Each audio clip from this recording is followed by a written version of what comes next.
The best financial decisions of 2025 so far didn't come from where you'd imagine. While everyone chases magic formulas and promises of quick wealth, some people made completely different choices and got results nobody expected. In this video, I'll reveal the decisions that separated those who are overcoming this year's challenges from those still stuck in the same place. Stay until the end. The last one will surprise you. 1. The year money changed. Its role: money has always been seen as a tool for achievement, but in recent months it became a tool for survival. Inflation turned basics into luxuries, and what used to be accessible now requires planning. Many people woke up to an uncomfortable reality. Having income no longer means having security. Have you stopped to think how many times you looked at the price of something ordinary and thought, there's no way it costs that much? The first major decision that separated those who thrive from those who merely resist was simple: accepting that old money habits don't work anymore. Buying as if prices would return to normal became an expensive mistake. Spending while hoping the situation would improve on its own became a trap. Clarity arrived when people stopped waiting for an ideal scenario and started acting within the real scenario, however harsh it was. Those who understood that surviving 2025 requires adaptation, not stubbornness, gained immediate advantage. While many still complained about inflation, others were already recalibrating expenses, cutting excess, and prioritizing the essential with clarity. But recognizing the problem is just the beginning. The real game changer is knowing where money escapes without you noticing, in those moments when spending seems mandatory. 2. Refusing calendar-imposed consumption. Every year starts with the same trap: January sales, back to school, Valentine's Day, Black Friday, Christmas. The calendar became a consumption script, and many people follow this script without questioning. It's as if there's an invisible obligation to spend at certain times, as if not buying means missing out on something. But the truth is, those who lose most are precisely those who buy just because it's the season, without real need. One of the most powerful, smart choices that emerged was learning to refuse this automatic consumption. It's not about being miserable or depriving yourself of everything, but about stopping calendars and advertising campaigns from deciding for you. You know that feeling that you need to buy something just because it's on sale? Well, that's not desire, it's conditioning. And breaking free from this is a way of regaining control over your own money. Marcus Aurelius said we're free when we stop reacting automatically to what's presented to us. Applying this Stoic approach to consumption means questioning each impulse before acting. It's not marketing that should dictate your money habits, but your real priorities. This conscious refusal liberates in a surprising way. And when you start saying no to imposed consumption, a natural question arises: when the desire to buy is real, the answer lies in a simple technique that saved many people from expensive regrets. 3. Taming Impulse, the 48-hour rule. How many times have you bought something online and days later didn't even remember why you bought it? Yeah, everyone's been there. Impulse is fast, seductive, and the purchase is one click away. The problem is that click usually costs dearly, and regret comes with the credit card bill. The difference between spending well and spending poorly often lies in a few seconds of reflection that never happen. The technique that became one of this year's best financial decisions is simple but brutally effective. When you see something you want to buy, take a screenshot, save the link, and wait 48 hours. Don't buy it right away, just wait. It sounds silly, but what happens in those 2 days is revealing. Most of the time, the desire passes. That urgency that seemed uncontrollable simply disappears, and you realize you didn't need it. By creating this distance between impulse and purchase, you stop being driven by emotion and start acting with reason. This new way of dealing with the urge to consume completely changed many people's money habits. But mastering impulse is only half the story. The other half is looking at your life structure itself and asking, does the standard I'm trying to maintain still make sense? 4. Redefining standard of living. There's a silent taboo when it comes to reducing your standard of living. People are afraid of looking like they're failing, as if living in a smaller place or giving up certain comforts means admitting defeat. But when the cost of keeping up appearances started suffocating, many people realized something liberating. Reducing isn't retreating.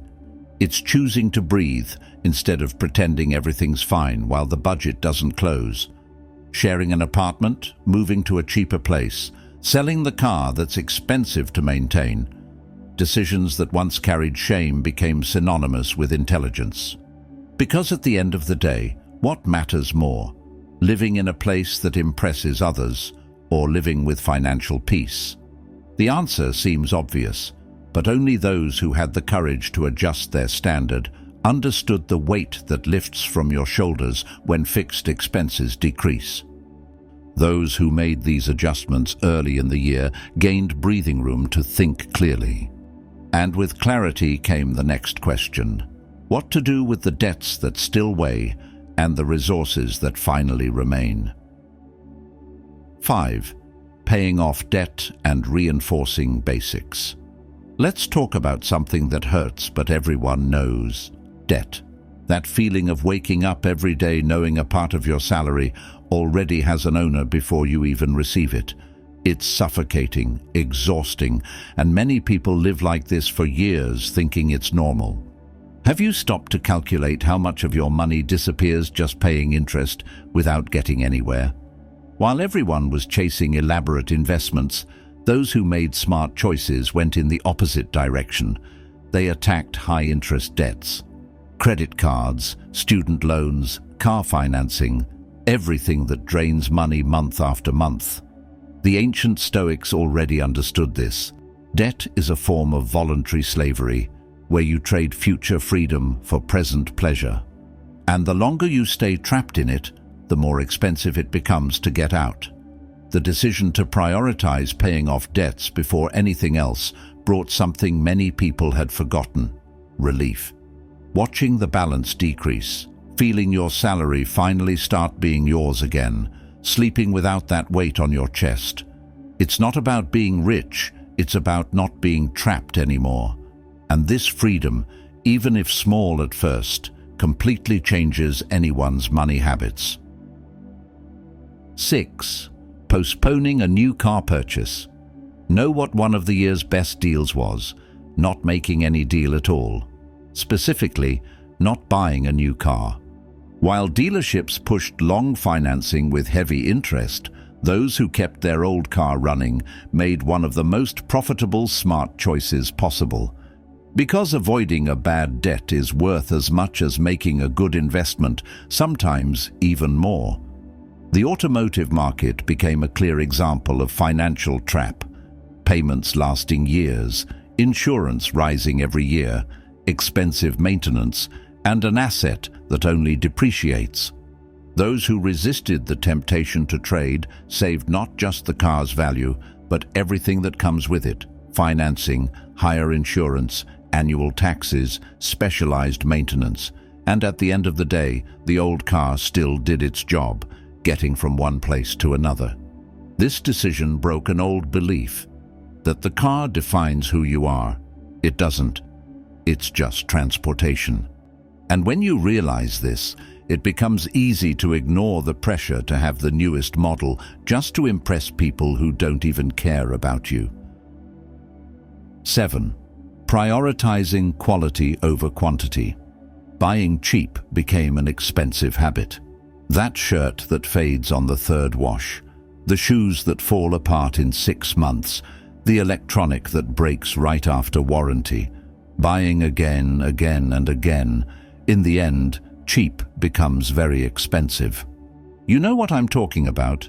Everyone's been through this and only realized the loss when they stopped to add it up. One of the best financial decisions that emerged was the mindset shift. Buy less, but buy well. Invest in durable, functional items that resist time and use. It seems more expensive at purchase, but when you divide the cost by useful life, the real value is much lower. Good boots that last 5 years cost less than 5 bad boots that last 1 year each. It's simple math, but few people did this calculation until now. Focusing on the essential and durable brought something rare: peace, fewer purchase decisions, fewer regrets, fewer exchanges and returns. When you have fewer things but each one works well and lasts, you stop living in the constant consumption cycle. But smart choices don't stop at the individual level.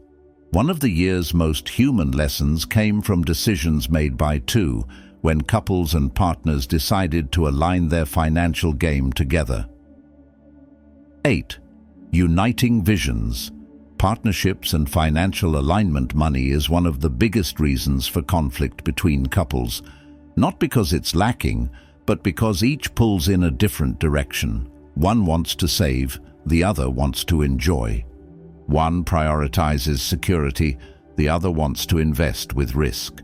And while there's no alignment, money becomes a battlefield instead of a tool for joint construction.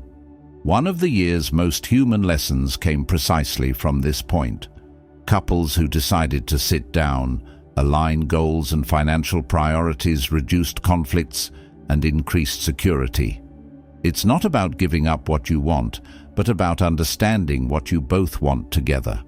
When both row in the same direction, the boat moves faster and farther, and the relief of not fighting over money is something that improves life in a way that goes far beyond finances.